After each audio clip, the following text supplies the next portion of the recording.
Bonjour à tous, eh bien, je me présente à nouveau, je suis Anne-Claude et je fais partie du collectif Escape Games.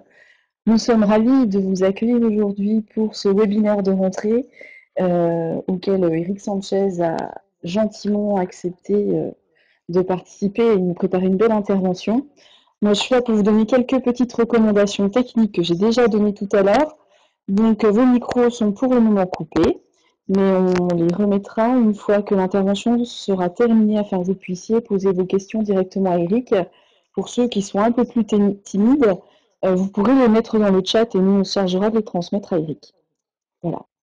Je laisse la parole à Christelle et je vous souhaite à tous un très bon webinaire. Alors bonjour à tous et comme le disait Anne-Claude, bienvenue à ce webinaire de rentrée d'Escape Games. Alors pour ce tout premier webinaire, comme vous avez pu le voir, nous démarrons très fort. En effet, nous avons l'immense honneur d'accueillir le très grand, que dis-je, l'illustre Eric Sanchez, qui aujourd'hui va nous parler du débriefing dans cette intervention intitulée « Apprendre en jouant versus apprendre du jeu ». Alors, nous, Eric, Escape Games, on en est fan depuis que nous l'avons rencontré à EduLudique, donc qui est un salon des jeux d'évasion pédagogique et jeux sérieux. Mais en fait, pour les collègues qui ne le connaîtraient pas, qui est en fait Eric Sanchez. Alors, Eric Sanchez est professeur de sciences de l'éducation. Il dirige le laboratoire d'innovation pédagogique, aussi connu sous le nom LIP, qu'il a fondé en 2016 à l'université de Fribourg en Suisse. Ses travaux portent sur la conception et l'analyse des usages des jeux numériques pour l'apprentissage. Il s'appuie en particulier sur des cadres théoriques issus de la didactique, donc la théorie des situations didactiques. D'un point de vue méthodologique, ils s'inscrivent dans des approches de type recherche collaborative orientées par la conception, donc design-based research, et analytique de l'apprentissage, donc l'analyse des traces numériques. Alors à travers cette présentation, vous l'aurez bien compris, le débriefing n'aura plus de mystère pour vous. Non seulement Eric développera les arguments qui soutiennent l'idée qu'il est préférable de considérer que l'on apprend surtout du jeu et non pas en jouant, en les illustrant à partir d'exemples de situations de jeu qui ont fait l'objet de travaux de recherche, mais il vous donnera aussi quelques pistes sur la manière de conduire un débriefing. Alors chers participants, êtes-vous prêts? Alors je laisse tout de suite la parole à Eric. Eric, c'est à toi. Eric, c'est à toi. Merci, je vous avais perdu. Alors je vais enlever le son parce que j'ai un peu d'écho, c'est difficile de m'entendre parler moi-même. Merci pour cette présentation très élogieuse. Écoutez, c'est moi qui vous remercie surtout pour cette invitation. C'est toujours agréable d'avoir un public de praticiens qui, parce que je connais un peu les gens qui sont inscrits à ce webinaire, j'ai regardé un peu qui était présent. Formateurs ou enseignants intéressés par ces questions de jeu. Alors, j'espère qu'il n'y a pas trop de bruit. Il y a quelqu'un qui est en train de refaire ma fenêtre, là, juste à côté de mon bureau, et il avait disparu. Je pensais que tout irait bien, puis je vois qu'il revient. Donc, j'ai quelqu'un qui se balade sur un échafaudage. Merci donc pour cette invitation. Oui, oui, effectivement, c'est le jeu qui motive mes travaux. Je m'intéresse aux relations entre jeu et apprentissage, et il m'avait semblé que lorsque cette commande a été faite d'intervenir dans ce webinaire, qu'il était important d'aborder une question qui est finalement très peu traitée, mais quand je dis très peu, c'est aussi par les chercheurs, hein, et peu prise en compte par les enseignants qui utilisent le jeu ou les formateurs qui utilisent le jeu. C'est la question du débriefing. C'est pour ça que je vais quand même poursuivre un petit peu sur la présentation des moments versus apprendre du jeu. Alors, je vais quand même poursuivre un petit peu sur la présentation des travaux que je conduis, d'où je parle, pour que vous compreniez bien quel est le sens du discours. C'est pas un discours institutionnel. Je suis pas un prescripteur. Je n'ai pas à dire comment il faut faire. Donc, ma position, c'est une position de chercheur qui essaye de comprendre, comment le jeu peut être un outil intéressant pour l'apprentissage. Et donc, j'ai fondé en 2016, comme le disait Christelle tout à l'heure, un laboratoire qui s'appelle le Laboratoire d'innovation pédagogique. Laboratoire vient de l'idée qu'on y fait de la recherche, comme dans n'importe quel laboratoire, dans d'autres disciplines. Mais dans ce laboratoire aussi, on s'intéresse donc à des nouvelles formes d'apprentissage et d'enseignement, et on travaille en particulier sur les jeux. Et on travaille avec des méthodes qui sont actuellement de plus en plus diffusées, mais qui ne sont pas encore complètement acceptées par tous les chercheurs. Et on y travaille, on essaie de montrer que nos travaux ont une certaine valeur. En fait, on fait ce qu'on appelle effectivement de la recherche orientée par la conception. Ça signifie quoi? Ça signifie en fait qu'on essaie d'articuler à la fois la recherche et la conception, ou la recherche et ce qui se passe dans la classe. Alors concrètement, comment ça se passe? En fait, on a des modèles théoriques de chercheurs, comme on peut en avoir dans n'importe quelle discipline, et en particulier des modèles théoriques autour de la question du jeu. Et ces modèles, on s'en sert pour concevoir, d'où le terme orienté par la conception, c'est-à-dire que la recherche, elle nous amène à concevoir des dispositifs, des jeux, des escape games, des jeux numériques. Si vous allez sur le site du laboratoire, vous verrez quelques exemples de projets que l'on conduit.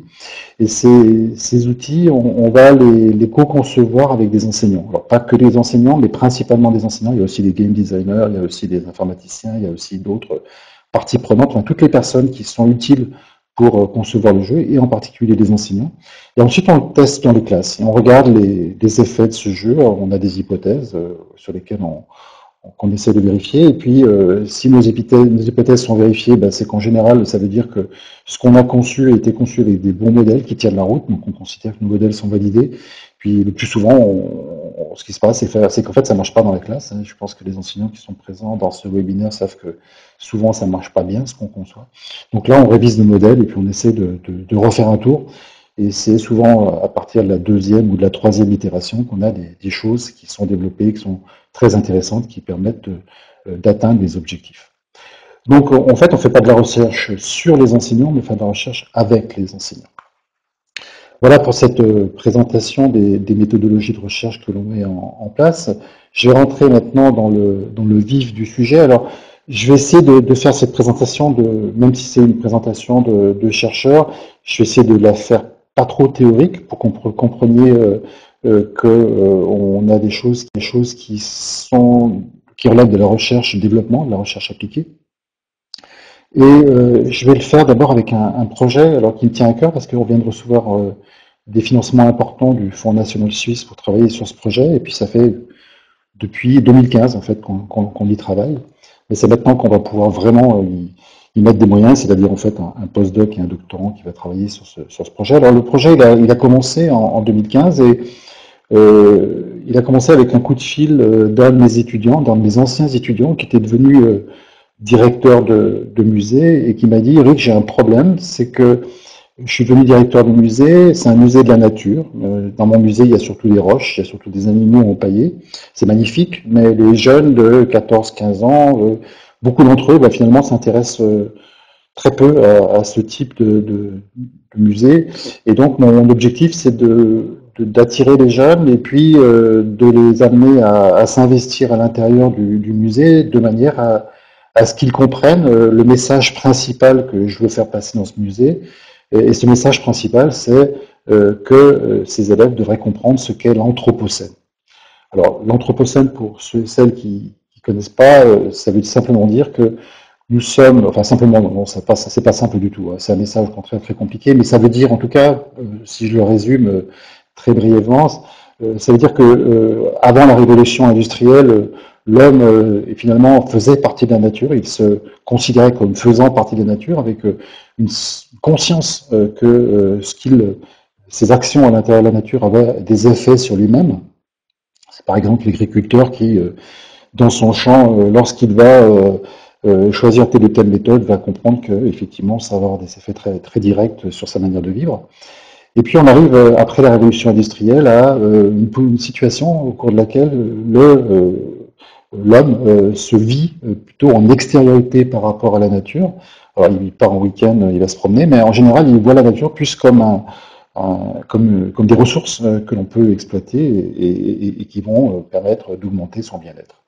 Donc il y a, dans l'idée d'Anthropocène, un changement de relation à la nature. Voilà pour un résumé très, très bref. Et vous voyez que pour faire passer ce message auprès de 12-15 ans, c'est pas forcément très facile, surtout que derrière, il y a des connaissances qui sont un petit peu complexes, hein. Par exemple, sur les cycles géochimiques, sur les relations interspécifiques, enfin, il y a de la biologie et de la sociologie, il y a tout un tas de disciplines qui concourent à fonder ce concept d'anthropocène, donc l'époque dans laquelle nous vivons. Alors, ce que nous on a fait, c'est quand on est allé dans le musée, en fait, au départ avec une équipe d'étudiants, et on a réalisé un jeu, parce qu'on pensait que le jeu pouvait être une façon pour les élèves en visite scolaire de s'investir à l'intérieur du musée. Et je vais vous décrire très brièvement les deux phases de ce jeu. Alors, il y a une première phase. Le musée est en Suisse, hein, le musée est à Sion, dans le Valais. Les élèves arrivent donc avec leur enseignant et ils sont accueillis. Ils sont accueillis par un arbre qu'on a appelé l'arbre de vie.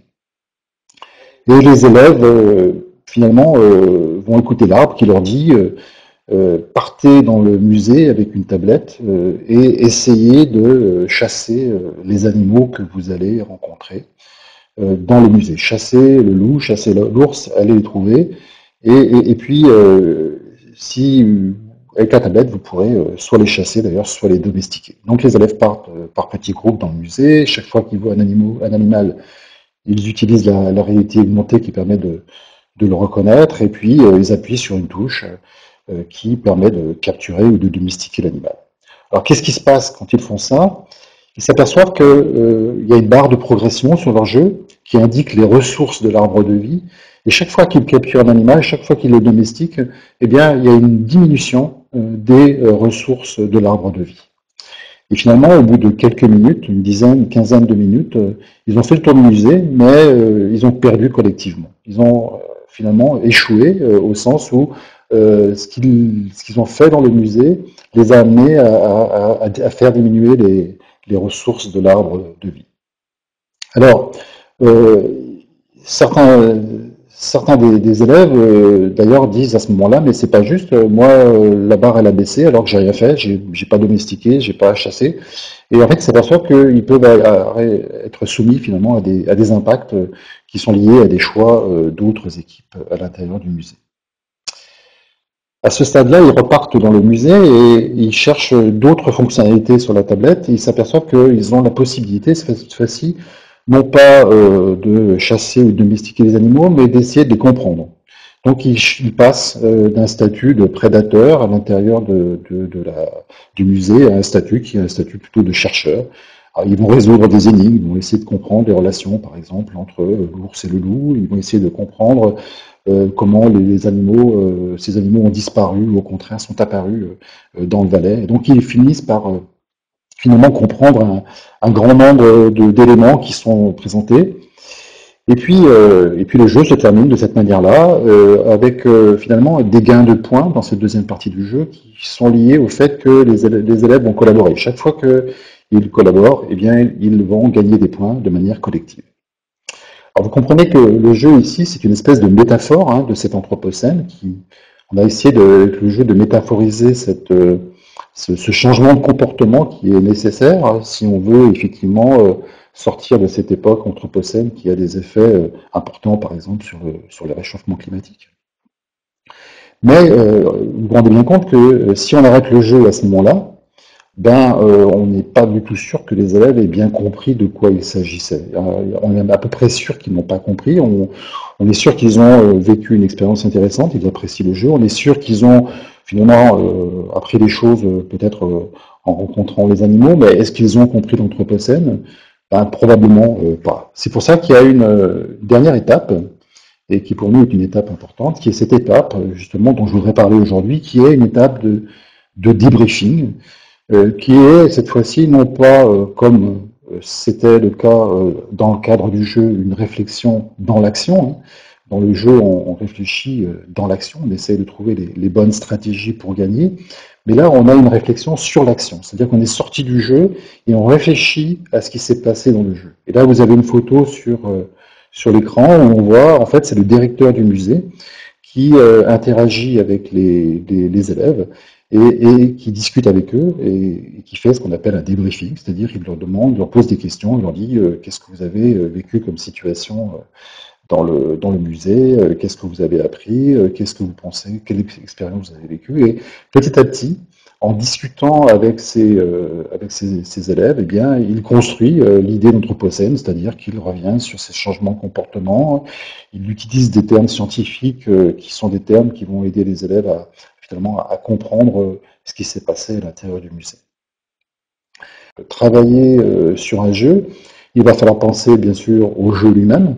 Et ici vous montre que quand on veut travailler sur un jeu, il va falloir penser bien sûr au jeu lui-même, mais il va falloir aussi penser au débriefing. Et il va falloir penser à la manière dont on va conduire ce débriefing. Alors c'est vrai dans tous les jeux, finalement, ce que je suis en train de vous dire, c'est que cette idée qu'on apprend en jouant, eh bien en réalité, on peut considérer que c'est une idée qui est quand même relativement fausse, parce que s'il n'y a pas cette étape de débriefing à la fin, finalement on a vécu une expérience qui est sympa, on a vécu et on a appris d'une manière peut-être des choses de type expérientiel, on va dire, mais on n'a pas formalisé les choses. C'est pas parce qu'on a joué avec un jeu sur les cinématiques qu'on a compris ce que c'était qu'une force. Il faut à un moment sortir du jeu de manière finalement à conceptualiser et finalement à identifier les concepts qui sont importants à mobiliser dans le jeu pour gagner. Alors je vais revenir sur cette idée pour essayer de l'étayer. Et je vais revenir un petit peu aussi d'abord sur ce qui se passe actuellement. Alors ce qu'on voit, on a commencé à travailler avec Maud Plumetta-Sibert qui fait une thèse sur le débriefing dans notre équipe. Ce qu'on a commencé à observer en interrogeant des formateurs, des enseignants, en travaillant avec des collègues, c'est qu'il y a une grande diversité des pratiques du point de vue du débriefing. Par exemple, moi, quand j'accueille mes étudiants en master de sciences de l'éducation, on fait un escape game, ça dure à peu près 50 minutes, et derrière, il y a encore 50 minutes de débriefing. Donc pour moi, c'est 50 minutes, 50 minutes, 50 minutes de jeu, 50 minutes de débriefing, et cette étape de débriefing, je la considère importante, alors que quand on a regardé un petit peu ce qui se faisait en pratique, la plupart des formateurs, des enseignants, n'ont pas ce loisir de disposer d'un temps suffisant, et du point de vue des pratiques, eh bien, il y a des façons de débriefer qui sont très très différentes, donc il faut essayer de réfléchir à ça. Donc une étape souvent négligée, pour des bonnes raisons, hein, pour des raisons de temps, pour des raisons, mais finalement qui pose problème, me semble-t-il, du point de vue de l'apprentissage. Et puis aussi, quand on interroge les enseignants, ben, ils nous disent on a des difficultés de mise en œuvre parce qu'on ne sait pas trop bien comment s'y prendre pour débriefer. Qu'est-ce que ça veut dire débriefer? Qu'est-ce qu'il faut faire? Alors, en général, ce que comprennent les gens, c'est qu'il y a un jeu de questions et de réponses, mais c'est rare finalement de voir, de voir des pratiques qui vont plus loin que ce jeu de questions et de réponses. C'est pour ça que Maud donc, essaye de modéliser le débriefing et d'essayer de comprendre comment on pourrait effectivement modéliser le débriefing et essayer de tirer des enseignements sur comment faire. Donc ce que je vais essayer aujourd'hui d'évoquer dans cette présentation, c'est pourquoi il faut débriefer, c'est quoi le débriefing, comment on le fait et qu'est-ce que c'est. Alors, on terminera donc avec des aspects pratiques, mais qui, encore une fois, je le répète, ne sont pas des aspects, ce sont pas des prescriptions, ce sont juste des enseignements qu'on a pu avoir à partir des expérimentations qu'on a pu conduire ici. Alors, l'importance du débriefing, ça, les chercheurs ont assez peu travaillé sur le débriefing. Quand on fait un peu un état de l'art de la littérature, on trouve pas beaucoup de choses. On trouve des gens qui nous disent, c'est important, ok. Et ça, c'est assez général. Il y a un accord pour dire pas de débriefing, pas d'apprentissage, peu d'apprentissage.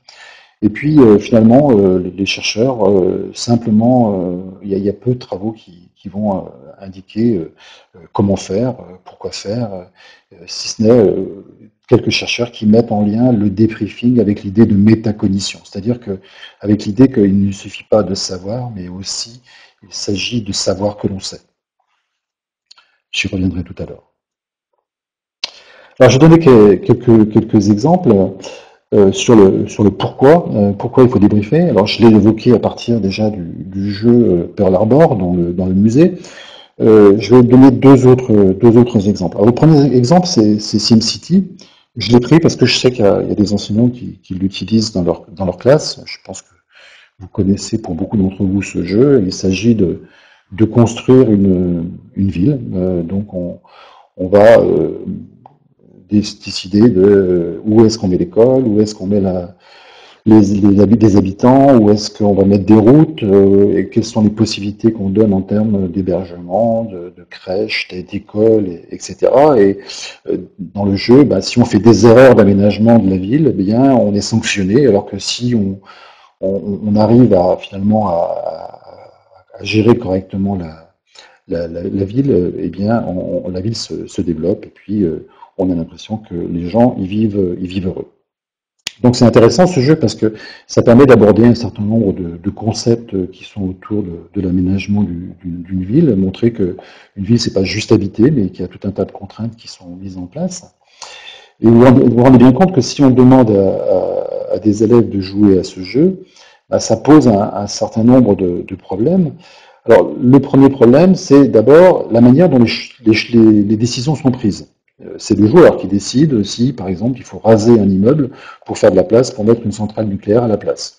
Normalement, dans la vraie vie, eh bien, c'est pas une personne, mais il y a, je dirais, un fonctionnement démocratique de la ville avec des gens qui sont élus et ces personnes donc sont en charge de prendre des décisions au nom des citoyens. Donc il y a déjà dans le modèle de ville, ici, dans le modèle de jeu, un écart par rapport à la réalité.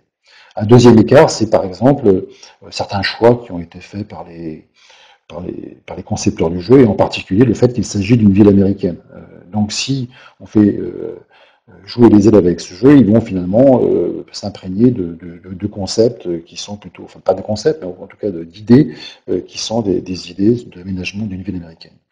Donc ça veut dire que si on veut vraiment travailler, nous, par exemple en Europe, avec ce jeu, eh bien, il va falloir à un moment réfléchir avec les élèves sur qu'est-ce qu'ils ont choisi comme stratégie à l'intérieur du jeu, quelles étaient les stratégies gagnantes, quelles étaient les stratégies perdantes, et puis finalement les amener à avoir un regard un peu méta sur le jeu, et donc débriefer avec les élèves pour qu'on puisse effectivement nommer les concepts qui sont impliqués, et puis réfléchir sur cette expérience de jeu. Donc le jeu il est plus là pour finalement apporter une expérience intéressante, pour ensuite conceptualiser par rapport à cette expérience. Deuxième exemple qui est un peu radical, celui-ci, c'est un jeu qu'on avait analysé il y a quelques années avec Michel Crieur lorsqu'il était sorti, parce qu'on s'était aperçu que certains enseignants l'utilisaient. On avait été étonnés qu'il soit utilisé parce que ce jeu qui s'appelle Sport porte sur l'évolution biologique. Et quand on veut gagner dans le sport, on crée soi-même sa créature et on lui confère des propriétés qui lui confèrent des avantages adaptatifs. Hein, ça veut dire qu'elle va être concurrentielle par rapport aux autres. Et donc, à partir du moment où c'est le joueur qui va décider de comment évolue sa créature, ça veut dire qu'on n'est plus dans un modèle darwinien de sélection naturelle et de hasard, mais qu'on est dans un modèle qu'on appelle un modèle de dessin intelligent. C'est-à-dire le dessin intelligent, c'est l'idée qu'il y a une intelligence suprême qui est capable de orienter le sens de l'évolution. Alors vous voyez bien que si on fait jouer les élèves avec ce modèle, finalement les élèves vont être confrontés à une espèce d'idéologie, et cette idéologie qui s'oppose en fait aux connaissances scientifiques que l'on a sur l'évolution biologique. Et donc c'est un peu étrange de savoir que des professeurs de biologie, même à l'université, demandaient à leurs élèves ou à leurs étudiants donc de jouer à ce jeu. Et on s'est interrogé de savoir comment ils le faisaient. Alors en fait, c'était des gens qui faisaient jouer leurs étudiants quelques minutes, quelques dizaines de minutes, mais qui ensuite prenaient beaucoup de temps pour amener les élèves à discuter, ou leurs étudiants à discuter sur la distance, des différences entre les idées qui sont à l'intérieur du jeu et celles qui sont portées par les modèles darwiniens d'évolution. Donc voilà, c'était aussi là une forme de débriefing où on essayait de prendre de la distance par rapport au jeu et d'essayer de réfléchir un petit peu quels étaient les éléments à l'intérieur du jeu qui sont intéressants ou au contraire qu'il faut rejeter parce qu'ils ne sont pas fondés sur des connaissances scientifiques. Donc vous voyez que ici, dans ces deux exemples que je viens de vous donner, le jeu est très intéressant parce qu'il va permettre aux élèves, aux étudiants de vivre une expérience intéressante, agréable. Ces deux jeux sont extrêmement, c'est les mêmes concepteurs, hein. Ce sont des jeux qui sont vraiment intéressants d'un point de vue de leur jouabilité. Mais par contre, ce qui est important en tant qu'éducateur, ben, c'est un moment d'en sortir de ce jeu pour aller discuter avec les élèves sur leurs intérêts. Alors, un petit peu de didactique pour vous expliquer un petit peu la manière dont les chercheurs modélisent ces choses-là. Il y a quelque chose qui est important dans notre langue française, c'est qu'on a deux mots pour parler de knowledge. Quand les Anglais en ont qu'un, nous on distingue les savoirs des connaissances. Alors, c'est quoi cette distinction entre savoir et connaissance? On distingue les savoirs en disant que ce sont des savoirs qui appartiennent à une institution. Alors ça peut être par exemple l'université, hein, qui à la fois les produit et les communique, ces savoirs, hein, qui peuvent prendre la forme de concepts, la forme de modèles. Et lorsqu'on veut enseigner, eh bien, en tant qu'enseignant, on a besoin de contextualiser ces savoirs dans des situations d'apprentissage, par exemple sous la forme de jeu, de manière à ce que les élèves s'approprient des connaissances. Et la différence entre savoir et connaissance, c'est que les savoirs sont partageables, sont universels, mais les connaissances sont subjectives. Elles appartiennent à un individu. C'est-à-dire qu'un individu qui va être dans une situation d'apprentissage va développer des connaissances, mais ces connaissances seront subjectives. Et si on en reste là, eh bien, ce qui va se passer, eh bien, c'est qu'au bout du compte, les élèves vont avoir des connaissances subjectives, mais liées à une situation, et ils seront incapables de les utiliser. Je pense que vous avez tous connu ces élèves qui viennent de traiter ce que c'est qu'une asymptote en mathématiques, et puis lorsqu'on a besoin d'utiliser ça en biologie ou dans une autre matière, eh bien, ils sont tout à fait incapables de l'utiliser. Pourquoi? Eh bien, parce que cette connaissance qu'ils ont développée, ils l'ont développée dans un contexte donné, pour une discipline donnée, et il manque un travail à faire sur cette connaissance pour qu'elle soit décontextualisée et transformée, cette fois-ci, en savoir partageable. Donc le débriefing, finalement, c'est cette étape de décontextualisation qui permet à un élève de se rendre compte que ce qu'il a appris, eh bien, ça va être utilisable dans d'autres circonstances que dans la situation d'apprentissage qu'il a vécu. Ça va être utilisable dans d'autres situations que le jeu qu'il a vécu. Alors, pour que ça se passe, cette décontextualisation, pour que ça ait lieu, il faut en particulier que les élèves soient capables de mettre des mots sur les concepts. En général, dans les jeux, l'apprentissage n'est pas explicite, on ne donne pas le nom des concepts. Eh bien, c'est important que l'enseignant, à la fin du jeu, au cours du débriefing, eh bien, décontextualise, par exemple, en nommant les concepts. Alors ça a été un petit peu développé dans un travail qui a été fait par Hofstetter et Sander, qui, dans un ouvrage qui a été publié il y a quelques années, alors ils ne sont pas didacticiens, ils n'ont pas présenté les choses telles que je les ai présentées, mais ils les ont présentées en disant finalement, la manière dont nous pensons est une manière qui se base sur des analogies. Quand on a rencontré une situation, quand on a réussi à résoudre un problème dans une situation, eh bien, on va être capable, si on arrive à identifier qu'une autre situation est analogue, à résoudre des problèmes dans cette autre situation. On est capable de transférer les apprentissages d'une situation à l'autre à partir du moment où on trouve les analogies. Et souvent, le travail de l'enseignant, ça va être d'aider les élèves à comprendre qu'il y a une analogie entre la situation qu'ils ont vécue et d'autres situations qu'ils vont rencontrer. Et souvent, vous vous rendez compte que c'est quelque chose qui est compliqué parce qu'un élève qui a réussi très bien en classe, bien au moment de l'évaluation, il n'y arrive pas parce qu'il n'a pas compris qu'il y avait une analogie entre la situation qu'il avait vécue et le travail d'évaluation que lui donne son enseignant. Et c'est particulièrement vrai ça dans les jeux parce que l'enseignement dans les jeux n'est pas un enseignement en général qui est explicite. Alors les rôles du débriefing, du coup, eh bien, ils sont multiples. Nous, on les a catégorisé en quatre grandes catégories. Il y a une première catégorie qui est de valider, légitimer les savoirs, c'est-à-dire d'amener les élèves à comprendre que ce qu'ils ont appris, bah, c'est quelque chose qui n'est pas de la blague et qu'il y a des chercheurs qui ont travaillé sur ces questions-là. Il y a c'est pas des fake news, il y a des gens qui ont validé ça. Il y a des arguments pour dire que c'est vrai. C'est plutôt la Terre qui tourne autour du Soleil et pas le Soleil qui tourne autour de la Terre. Eh bien ça, il y a des gens qui l'ont démontré. Le rôle du débriefing, c'est aussi de connaître le domaine d'application des savoirs, savoir que dans telle situation, on pourra utiliser tel ou tel concept. Et puis aussi de rendre partageables des connaissances qui sont subjectives, c'est la décontextualisation dont je vous parlais tout à l'heure, c'est-à-dire qu'il y a un moment où on sait quelque chose, mais parce qu'on est capable de le nommer, parce qu'on est capable de l'expliquer, parce qu'on est capable de le conceptualiser, de le représenter, eh bien on peut le partager avec d'autres et finalement expliquer à d'autres personnes comment ça marche. Et donc ça permet finalement une chose importante qui nous, en tant qu'éducateurs, nous importe beaucoup parce qu'on sait que c'est extrêmement difficile à obtenir, c'est ce transfert des apprentissages qui est tellement difficile entre la situation d'apprentissage et la situation de la vie réelle, et encore plus difficile lorsqu'il s'agit d'un jeu, puisque les élèves en général, quand ils ont joué, ils disent on a bien joué, c'était sympa, mais ils n'ont pas observé qu'ils avaient appris quelque chose. En tout cas, pas identifié.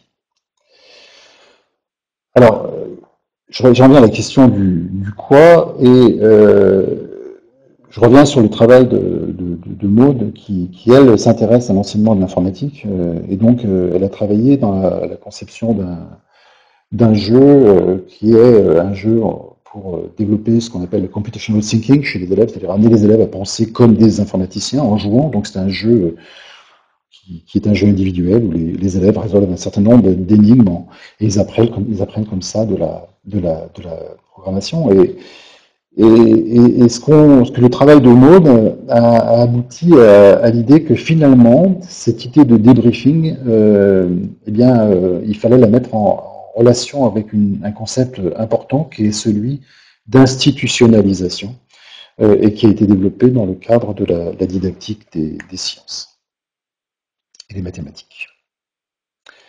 Alors ça veut dire quoi institutionnalisation ? Eh bien, l'institutionnalisation, c'est ce processus que j'évoquais tout à l'heure de décontextualisation quand on a des connaissances qui se transforment en savoir. C'est-à-dire que ça a été développé dans les travaux d'un didacticien des mathématiques qui s'appelle Guy Brousseau. Et il dit, Guy Brousseau, que finalement, il y a un moment où il faut que cette connaissance, il faut qu'elle a servi dans le jeu ou dans la situation d'apprentissage comme moyen de résolution d'une situation dans laquelle on était en action, où on formulait des stratégies.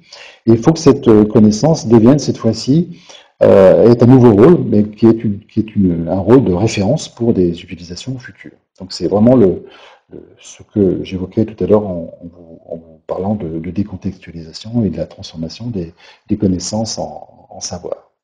Alors, comment aller un peu plus concrètement sur cette question d'institutionnalisation? Nous, on a travaillé sur les différentes dimensions. Alors, je suis désolé, je m'aperçois que j'ai un problème d'affichage sur ma diapositive. Peut-être que vous ne l'avez pas, mais je pense qu'il y a un problème au niveau du chargement.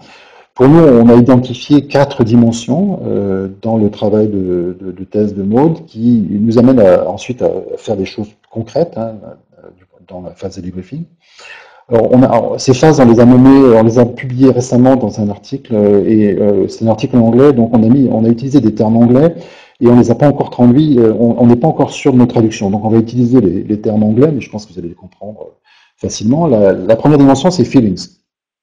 C'est-à-dire qu'il y a une dimension qui conduit les élèves qui conduit au cours du débriefing à demander aux élèves à exprimer leur ressenti par rapport au jeu. Est-ce que le jeu vous a plu? Est-ce que c'était agréable? Est-ce que vous avez envie de rejouer? Donc, donner la possibilité pendant ce débriefing de parler de leur ressenti vis-à-vis du jeu. Alors ça, c'est utile, par exemple, pour l'enseignant, pour pouvoir se dire est-ce que j'utiliserai ou pas ce jeu la prochaine fois. Ça, c'est une première dimension qu'on trouve souvent dans les travaux sur le débriefing anglo-saxon indiqués. Et les trois autres sont des dimensions qui portent spécifiquement sur justement cette transformation de connaissances en savoir. Alors la deuxième dimension, on a appelé ça awareness et désynchronisation. Alors ça veut dire prise de conscience en fait. Donc l'idée c'est de rendre les apprentissages visibles, de dire aux élèves, de travailler avec les élèves pour qu'ils se rendent compte qu'ils ont appris quelque chose. Par exemple en les amenant à se rendre compte que finalement au début du jeu, ils n'arrivaient pas à faire les choses et puis qu'à la fin ils y arrivaient et réussissaient à résoudre des énigmes par exemple qu'ils n'arrivaient pas à résoudre au départ. Et donc, finalement, d'arriver à faire le travail inverse du game designer. Le game designer, lui, ce qu'il essaye, c'est d'intégrer les savoirs à l'intérieur du jeu. Et bien là, on essaye, au contraire, de séparer, c'est pour ça qu'on utilise le terme de désynchronisation, on essaye de séparer les savoirs en jeu, les objectifs pédagogiques par rapport au jeu. Et donc, à faire parler les élèves sur leurs erreurs et leurs réussites. Une troisième dimension, c'est la question de la validation, que j'ai évoqué un petit peu tout à l'heure, c'est-à-dire qu'un enseignant, là, il va jouer son rôle d'expert, il va dire, ben voilà, moi je suis, par exemple, biologiste, et le concept que vous allez utiliser, c'est un concept de sélection naturelle.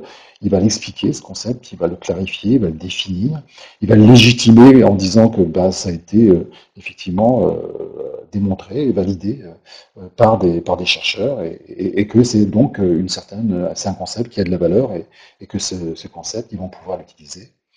Et puis la dernière étape, c'est la généralisation, où donc l'enseignant va aider ses élèves au cours du débriefing à imaginer des situations pour lesquelles il serait pertinent d'utiliser ces savoirs. Donc, essayer de retrouver des situations analogues pour essayer de préparer ce transfert.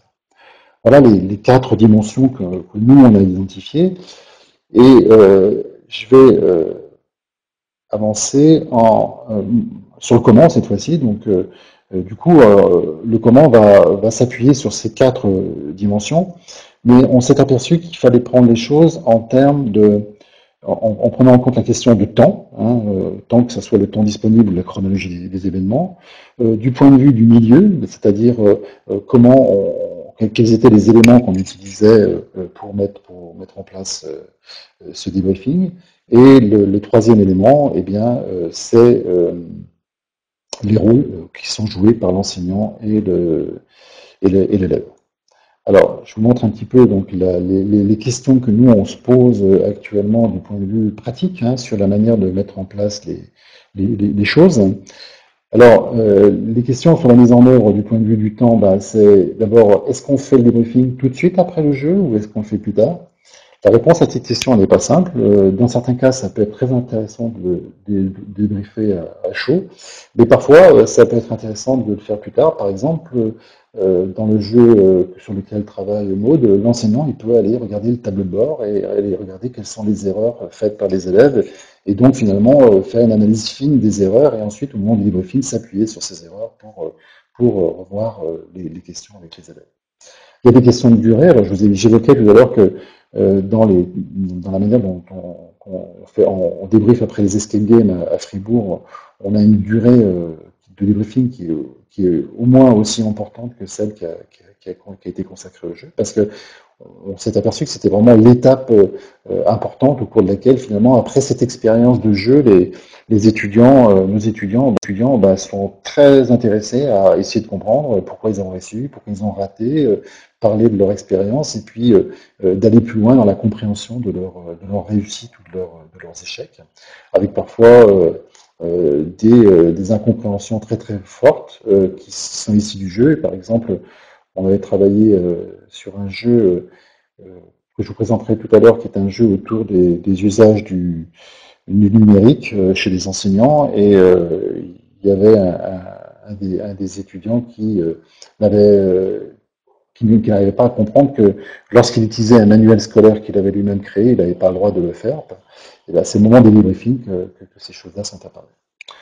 Il y a des questions de débriefing intermédiaire, c'est le cas du jeu dans le musée, donc ça peut être intéressant de ne pas avoir simplement un débriefing final. Et puis, il y a la question également de la chronologie des savoirs. Comment les savoirs sont présentés, dans quel ordre? Et ça, c'est quelque chose qui est très important. Il y a quelque chose à mettre en place pour qu'il y ait une progression dans les explications. Et puis, la chronologie des dimensions que j'évoquais tout à l'heure. Dans quel ordre on le fait? Est-ce qu'on demande d'abord aux étudiants, aux élèves de parler de leurs sentiments ou par rapport au jeu, ou si on leur demande d'être conscient des apprentissages ou de commencer la généralisation. Donc là, il y a aussi des questions autour de cette chronologie. Des questions aussi sur la mise en œuvre, c'est-à-dire les outils qu'on va utiliser pour le faire. Alors c'est souvent une question qui est assez peu posée, mais qui nous semble extrêmement importante. Par exemple, la question du tableau de bord.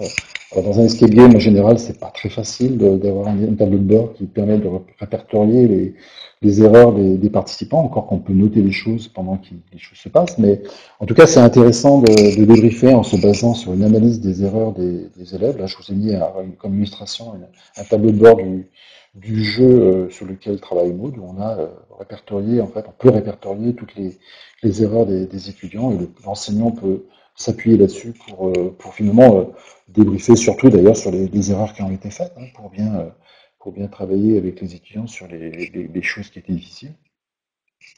La question aussi du lieu, on le fait, et on se pose la question, on a fait plusieurs essais, on sait que ça peut être dans la salle où il y a eu le jeu, mais si on fait dans la salle où il y a eu le jeu, on a du mal à obtenir que les participants quittent leur rôle de joueur. Et là, justement, on voudrait qu'ils deviennent des étudiants et non plus des joueurs. Donc, dans certains cas, ça nous semble important, par exemple, dans le cas d'un escape game, de sortir de la salle, d'aller dans une autre salle et qu'ils comprennent bien que le jeu s'est terminé et puis qu'on passe à autre chose. La question de la disposition aussi des élèves, est-ce qu'on les met en face en poireaux ou est-ce qu'on les met en rond pour qu'ils puissent, de manière à ce qu'ils discutent entre eux et qu'ils discutent, qu'ils débattent autour de ce qu'ils ont vécu, si on a la possibilité de faire ça, évidemment. Et puis, des outils qui sont utilisés, j'ai parlé des tableaux de bord, mais ça peut être des questionnaires aussi, ça peut être des logiciels qui permettent des interactions, hein, où on pose des questions aux élèves et on obtient, par exemple, des nuages de mots, ou des post-it où les élèves, finalement, vont poser sur des post-it des idées qui seront utilisées ensuite par l'enseignant pour le débriefer. Et puis, une question aussi autour de la mise en œuvre. Là, j'ai fait une photo d'un débriefing qui a eu lieu dans une école au Brésil où on travaille avec des enseignants qui utilisent Classcraft et ce qu'on voit dans les expérimentations, c'est qu'il y a une question du changement de rôle. L'enseignant, souvent, dans le jeu, il prend un rôle de game master, parfois de joueur, mais il faut qu'il redevienne enseignant, et c'est pas forcément facile. Ça s'est fait dans certaines expérimentations qu'on a faites, par exemple en demandant à l'enseignant de changer de vêtements, d'enfiler ou de quitter une blouse blanche. Quand la blouse blanche, le chapeau était présent, c'était qu'il jouait, et quand il l'avait enlevé, c'était qu'il était enseignant. Et ça a eu des effets intéressants sur la manière dont les interactions sont mises en place entre l'enseignant et ses élèves. La question de qui anime le débriefing, est-ce que c'est bien l'enseignant ou est-ce que c'est quelqu'un d'autre? Bon, en général, pour les enseignants lycée, collège, évidemment, ça va être l'enseignant, on n'a pas les ressources à proximité, mais dans le musée, par exemple, nous on s'est posé la question de est-ce que c'est le directeur du musée, est-ce que c'est la médiatrice, est-ce que c'est l'enseignant qui anime ses élèves? Bon, puis qui pose des questions, ça peut être les élèves, hein, pas forcément l'enseignant qui pose des questions, et puis qui répond. Eh bien, on voit bien que ça peut être dans les deux cas, les élèves et enseignants. Dernier exemple concret, parfois le débriefing n'est pas possible. C'était le cas qu'on avait rencontré pour ce jeu qui était un jeu qui a été développé à l'ENS de Lyon pour former les enseignants aux usages du numérique du point de vue légal, c'est-à-dire apprendre les règles qui encadrent l'usage des ressources, le droit d'auteur en particulier. Donc c'est un jeu qui est en ligne, c'est un Magocourt, c'est un jeu qui est un Tamagotchi. C'est-à-dire que les 4 joueurs d'une même équipe sont à distance. Ils ne connaissent pas leur partenaire, mais ils voient ce que font leurs partenaires à distance. Et ce que l'on peut faire dans ce jeu, c'est d'abord aller choisir une ressource. Alors les ressources sont ces petites boîtes sur les étagères. Quand on clique dessus, ça affiche des informations. Par exemple, l'information qu'il s'agit d'une œuvre écrite par Voltaire et qui a été numérisée. Voilà. Et donc tout un tas de caractéristiques sont indiquées qui permettent de, si on connaît les règles du droit d'auteur, de se dire, bah oui, ça, on a le droit d'utiliser en classe, c'est copyleft, ou on n'a pas le droit parce que c'est protégé par le droit d'auteur. Les étudiants à distance mettent la ressource au frigo, donc leur partenaire de jeu voit qu'une ressource a été sélectionnée par un des joueurs, qu'ils considèrent comme étant légale et mise au frigo.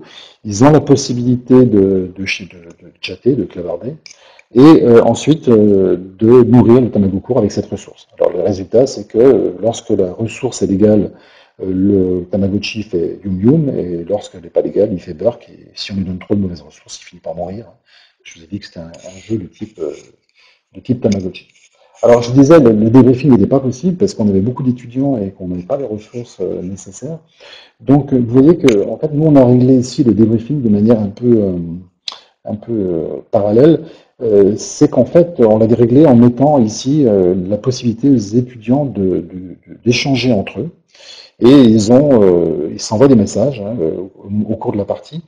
Et on a analysé ce qu'ils se disaient. Alors, ils se disent des tas de choses, en fait, dans le chat, qui ne sont pas toujours en relation avec le jeu, mais on trouve aussi beaucoup d'échanges par rapport au jeu, et notamment des joueurs qui connaissent bien les règles, parce qu'ils les ont lues, parce qu'ils les ont consultées, donnent des conseils aux autres, et finalement, en faisant ça, jouent le rôle de...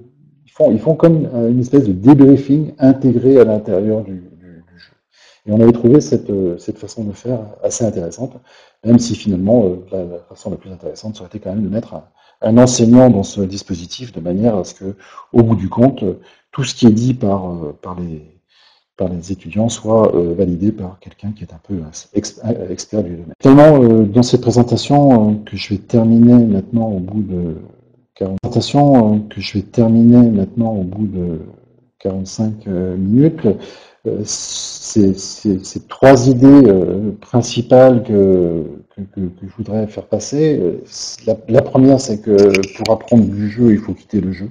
Je pense que c'est important de comprendre que le jeu, finalement, nous amène à rentrer dans un modèle qui est une espèce d'illusion qui va être extrêmement intéressante parce que ça va être extrêmement engageant, ça va nous permettre de vivre une expérience. Mais si on veut apprendre au sens que nous on comprend de l'apprentissage, c'est-à-dire en tant qu'enseignant, c'est-à-dire conceptualiser, modéliser, développer des compétences, bon, il faut à un moment quitter le jeu parce que finalement, savoir, c'est surtout savoir que l'on sait. Quand on ne sait pas que l'on sait, ben on ne sait pas. On n'est pas capable d'appliquer ces savoirs. Et puis l'idée aussi que le débriefing, finalement, bien sûr qu'il y a des choses autour du ressenti des élèves, mais on voit que c'est un travail didactique, en particulier un travail spécifique sur les savoirs, sur la manière dont on va pouvoir aider les élèves à conceptualiser. Voilà, je vais terminer ici. Je vois que ça s'agite sur mon échafaudage de l'autre côté. J'entends du bruit, j'espère que ça ne perturbe pas trop la diffusion. Je vais remettre le son. Si par hasard il y a des questions qui ont été suscitées par cette présentation, je serai très heureux d'essayer d'y répondre. Merci à vous.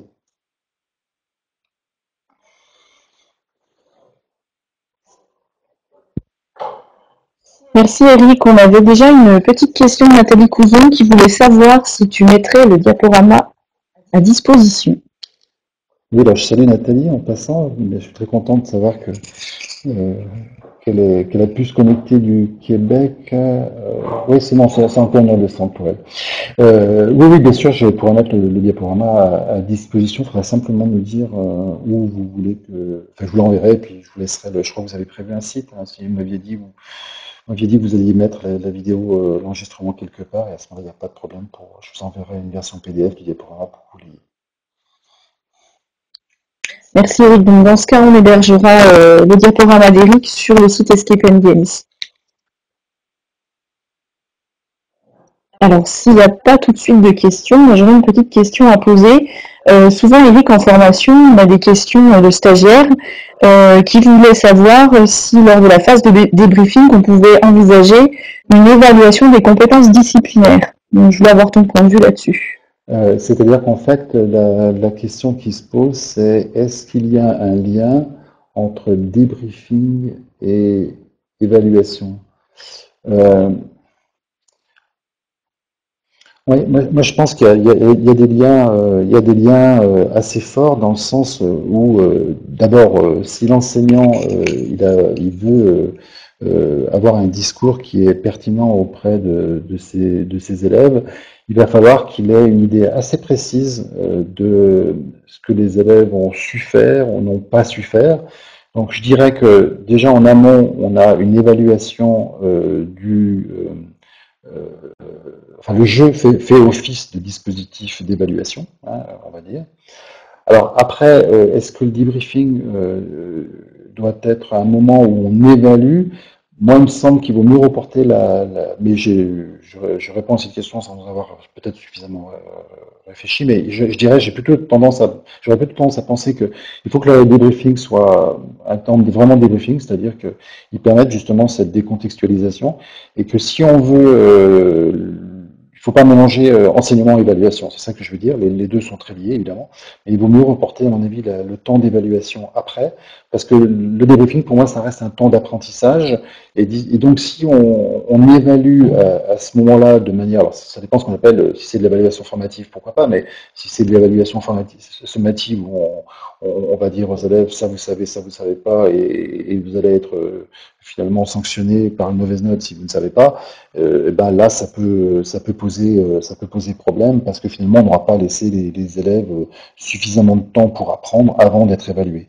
Euh, donc je pense qu'il vaut mieux, pendant ce débriefing, rester au stade du débriefing et ensuite finalement prendre plutôt un temps ultérieur pour évaluer de manière peut-être plus formelle et classique les apprentissages. Mais enfin, je voudrais insister quand même sur une chose, c'est que le jeu, pour moi, c'est un dispositif d'évaluation au sens où, à partir du moment où les élèves ont joué, se sont trompés, ont réussi, ce qu'ils ont réussi, ben finalement, ça valide un certain nombre d'acquis.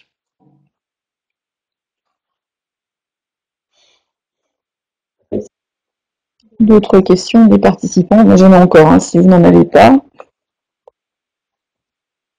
Donc une petite deuxième concernant la forme du débriefing dont tu as parlé tout à l'heure. Euh, Tu évoquais des outils, des logiciels. Est-ce que tu aurais certains outils précis à nous conseiller? Parce qu'on a un petit peu tendance à toujours formuler des questions aux élèves. Et c'est vrai que ça peut être aussi un peu lassant pendant la phase de débriefing. Alors non, non oui, mais enfin nous on est en train de construire ça, on est en train de réfléchir aux outils. Ce qu'on a constaté, c'est un peu le même constat que tu faisais, c'est finalement on est assez peu outillé pour ça. Et alors c'est pour ça qu'on travaille d'ailleurs sur un modèle de débriefing, parce qu'on se dit à partir de ce modèle, on va peut-être finalement arriver à construire les bons outils qui seront utiles. Alors, les outils pour nous sont, et ça on va commencer à le construire, c'est tous les outils qui permettent de finalement faire un état des lieux du point de vue des difficultés rencontrées par les élèves au cours du jeu. Des erreurs récurrentes, des erreurs qui n'ont pas pu être surmontées. C'est le sens des tableaux de bord dans les jeux numériques. C'est le sens, par exemple, des grilles d'observation qu'on peut utiliser pendant un escape game pour essayer de voir ce qui est réussi ou pas par les élèves.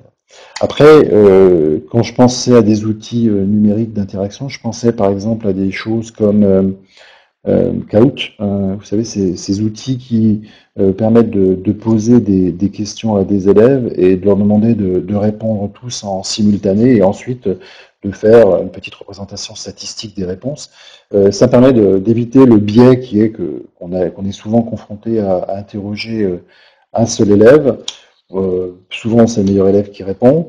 Il répond juste et le prof est content parce qu'il se dit bah, s'il a répondu, c'est OK. C'est OK.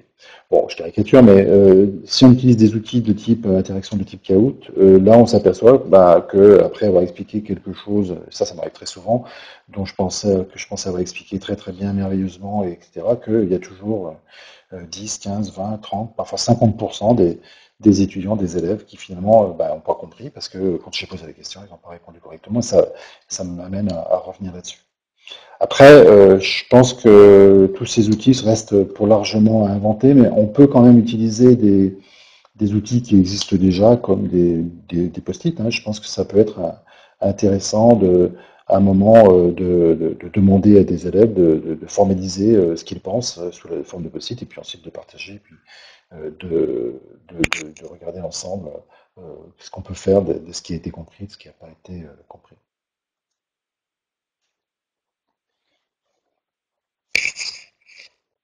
Merci Eric. Y a-t-il d'autres questions? Alors, que pensez-vous d'introduire les notions qui vont être abordées dans le jeu avant la session de jeu, puis de revenir dessus lors du débriefing? C'est une question de Mathieu Tassetti. Oui, c'est une question. Enfin, si je comprends bien la question, attendez, je relis la question pour être sûr. Que pensez-vous d'introduire les notions que vous abordez dans le jeu?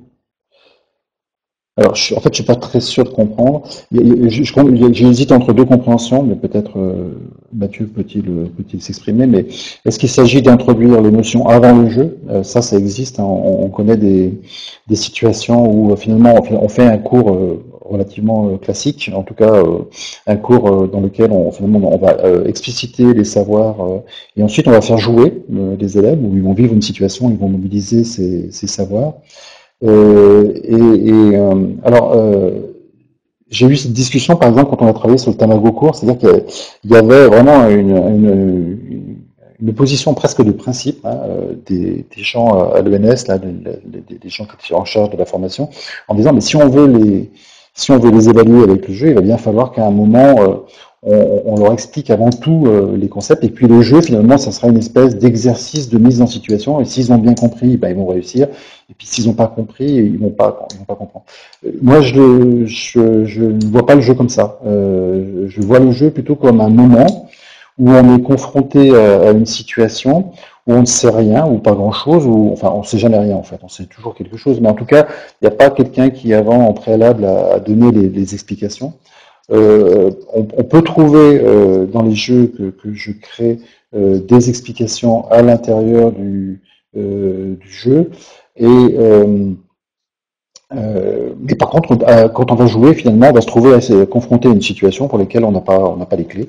Et puis, ça va faire qu'on va se retrouver en situation où, au lieu d'essayer, le joueur, au lieu d'essayer de deviner les intentions du prof, il va vraiment s'engager dans le jeu. Parce que c'est un peu ça à quoi sert un jeu, hein. C'est d'éviter cette situation que vous connaissez très très bien, dans laquelle finalement les élèves ils sont pas en train de résoudre les problèmes qu'on leur a donnés, mais sont en train d'essayer de deviner les intentions de l'enseignant. Or, si l'enseignant donne des explications avant le jeu, eh bien l'élève va bien savoir que dans le jeu, il y a des réponses à ces questions et il va finalement raisonner, on va dire, sous la contrainte ou en tout cas sous l'influence de l'enseignant. Alors que ce que je voudrais, moi, dans les jeux, et c'est souvent ce qui m'intéresse, c'est justement que l'élève, l'étudiant, s'engage véritablement, s'approprie le problème et mettre en œuvre des stratégies pour résoudre, et y compris des stratégies mauvaises. Parce que le jeu, ce qu'il va avoir comme intérêt, c'est d'abord de faire prendre conscience au joueur que la manière dont il raisonne n'est pas bonne. Et il va falloir qu'il change, il va falloir qu'il raisonne différemment. Et donc, je préfère effectivement, mais j'ai des arguments pour ça, comme je suis en train de les développer, que les jeux finalement soient vraiment un préalable et que finalement les concepts sur lesquels on travaille, on les voit apparaître après le jeu et non pas avant le jeu. Alors, je suis pas en train je disais au début de cette présentation que je voulais pas être prescriptif et je pense qu'on peut tout à fait faire autrement que cette manière-là, mais enfin, il me semble que c'est plus intéressant de garder au jeu sa fonction qui est de mettre un joueur dans une situation où il va se tromper, il va faire des erreurs. Ça sera pas grave parce que c'est un jeu, même s'il est mort avec le Tamagotchi, ben, c'est pas grave. Il va pouvoir recommencer le niveau de toute façon. Mais les concepts, on les verra après, lorsque finalement on aura développé un certain intérêt, un certain appétit pour trouver des solutions pour réussir à l'intérieur du jeu, ou au contraire, un appétit parce qu'on a réussi dans le jeu, à montrer les bonnes stratégies.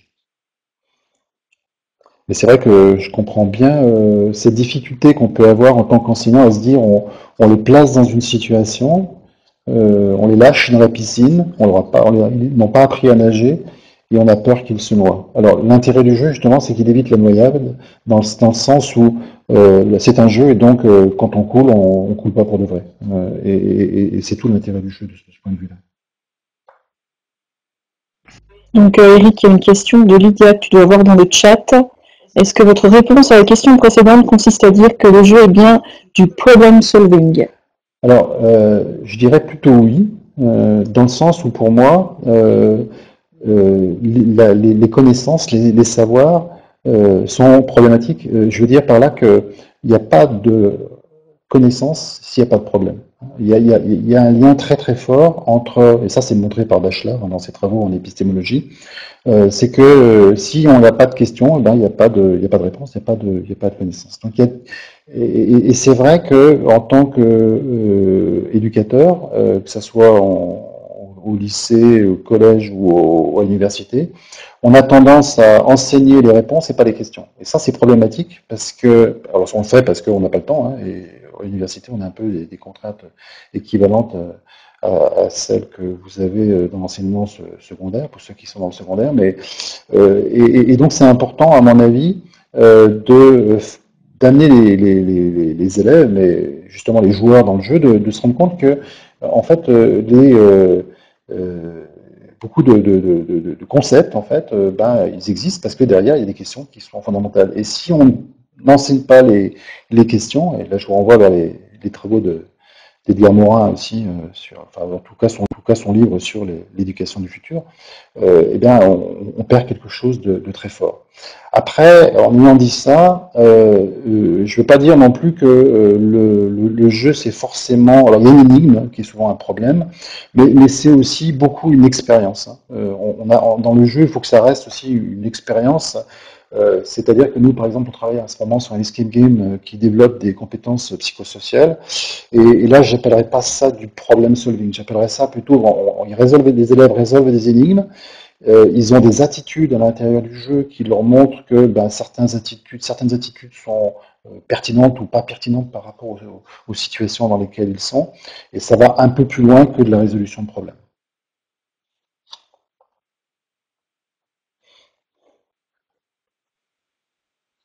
Bien, si vous n'avez plus de questions pour Eric, nous vous remercions avec Christelle de votre attention et de votre présence pour ce webinaire. Merci aussi, un grand merci à Eric Sanchez pour son intervention.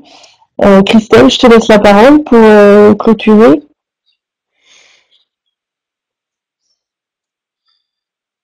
Oui, alors effectivement, moi j'ai complètement bu les paroles d'Eric, hein, j'étais complètement dedans. Eric, vraiment merci pour cette présentation qui a été vraiment très Je éclairante. t'entends pas bien, Il y Christine. avait plein d'aspects, moi, auxquels j'avais pas du tout pensé. Du coup, ça me donne... Ah, tu m'entends là? Je disais qu'en fait, voilà, ça me Oui, donnait c'est plein bon, je t'entends. d'idées et vraiment, je crois que je vais repartir avec plein de choses à faire. Donc, merci beaucoup. Merci beaucoup d'avoir accepté d'être là parmi nous cet après-midi. Et puis, voilà, je vais dire au revoir à tous les participants. Et bien sûr, n'oubliez pas, la présentation sera en ligne sur le site. Voilà, je vous souhaite un bon après-midi. Au revoir Eric et encore merci. Merci Christelle, merci Anne-Claude, merci à tous les participants aussi. Écoutez, si vous avez d'autres questions, n'hésitez pas à m'écrire. Je serais très intéressé d'avoir des questions et peut-être surtout des remarques aussi. Peut-être que vous avez des expériences de votre côté qui, à mon avis, pourraient être éclairantes pour moi également. La forme webinaire ne permet pas forcément des interactions directes je dirais, étroites qu'on pourrait avoir dans une forme en présentiel. Mais en tout cas, je suis très content d'avoir pu intervenir comme ça à distance, finalement, sans avoir eu un impact carbone trop important. Merci et puis à bientôt. À bientôt. Juste une question de Lydia qui demande comment peut-on rester en contact, votre email pour l'interrogation. Alors mon email, je pense que si vous me googlisez, vous allez le trouver facilement, c'est eric.sanchez@unifr.ch et vous pouvez aller jeter un coup d'œil sur le laboratoire d'innovation pédagogique de l'Université de Fribourg où vous allez trouver des liens vers des articles qu'on a écrits, des descriptions de projets, et puis vers des liens vers des partenaires aussi qui travaillent avec nous. Voilà, mais je vois que l'email a été... J'ai même pas pensé à l'écrire dans le chat. Bravo pour les personnes qui ont plus de... Anne-Claude qui a plus de présence d'esprit que moi. Voilà, à très bientôt.